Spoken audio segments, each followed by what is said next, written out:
कहा गया है कि मनुष्य की सफलता के पीछे उसके विश्वास का सबसे बड़ा योगदान होता है। यह सही भी है, क्योंकि हमारे आसपास ही कई ऐसे सफल लोगों के उदाहरण मिल जाएंगे जिन्होंने अपने विश्वास और दृढ़ इच्छा शक्ति की बदौलत सफलता के कदम चूमे हैं। यहाँ एक पात्र रिंकू के बारे में बताया जा रहा है, जिसने अपनी विश्वास की शक्ति से अपनी कमजोरी को दूर किया। रिंकू के जीवन की कहानी कुछ यूं है। स्कूल की पढ़ाई के दौरान रिंकू अपने परिवार के साथ एक छोटे से शहर में रहता था। पढ़ाई लिखाई में इसका मन नहीं लगता था। अपनी कक्षा में ये हमेशा ही फिसड्डी रहता था। मुश्किल से किसी तरह पास होकर अगली कक्षा में पहुंचता था। स्कूल के बच्चों से लेकर मोहल्ले तक लोग रिंकू का मजाक उड़ाने में कोई कसर नहीं छोड़ जाते थे। रिंकू की पढ़ाई में कमजोरी से उनके माता पिता भी दुखी रहते थे। पढ़ाई में पिछड़ने का दुख तो रिंकू को भी होता था, परंतु कोशिश करने पर भी पढ़ाई में उसका मन नहीं लगता था। हर तरफ से उपेक्षा और तिरस्कार से दुखी होकर अंततः रिंकू ने पढ़ाई छोड़ देने का मन बना लिया। अभी वह 10वीं कक्षा में था। उसकी पढ़ाई की जो स्थिति थी, उससे बोर्ड की परीक्षा में उसे पास करने की उम्मीद लगभग न के बराबर थी। अपने जीवन से निराश रिंकू एक दिन जब स्कूल से घर लौट रहा था, तो रास्ते में एक जगह रामायण की कथा हो रही थी।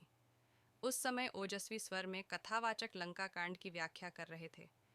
कथावाचक के ओजस्वी स्वर से बुरे ख्यालों में खोए रिंकू की तंद्रा भंग हुई और वह सम्मोहित होकर कथा स्थल की ओर चल पड़ा था। कथा स्थल पर पहुंचकर वह जगह बनाते हुए आगे की पंक्ति में जा बैठा। रिंकू को देखकर कथावाचक मुस्कुराए और अपनी कथा को जारी रखा। रिंकू एकाग्रता से कथा के एक एक शब्द को सुन रहा था। इस समय कथावाचक कह रहे थे, समस्या बड़ी गंभीर थी। सागर तट पर भगवान राम की सेना के सभी योद्धा लक्ष्मण, हनुमान, सुग्रीव, अंगद आदि गंभीर सोच में डूबे थे। जटायु से यह तो पता लग गया था कि रावण सीता को लेकर दक्षिण दिशा में उफनते समुद्र के पार स्थित अपने राज्य लंका में गया है, परंतु इस विशाल समुद्र को लांग कर लंका जाएगा कौन? समस्या विकट थी। तभी वहां की शांति सुग्रीव के आवाज से भंग हुई। सुग्रीव ने प्रभु राम से कहा कि हमारे बीच एक ऐसे दिव्य शक्ति हैं जो समुद्र लांग कर लंका जा सकती हैं। तब भगवान राम की जिज्ञासा को शांत करने के लिए सुग्रीव ने महाबली हनुमान की ओर देखा। सुग्रीव के संकेत से हनुमान जी सकपका गए। हनुमान जी की असमंजसता को भांपते हुए सुग्रीव ने कहा, हे पवन पुत्र, संभवतः आपको अपनी शक्ति का ज्ञान नहीं है।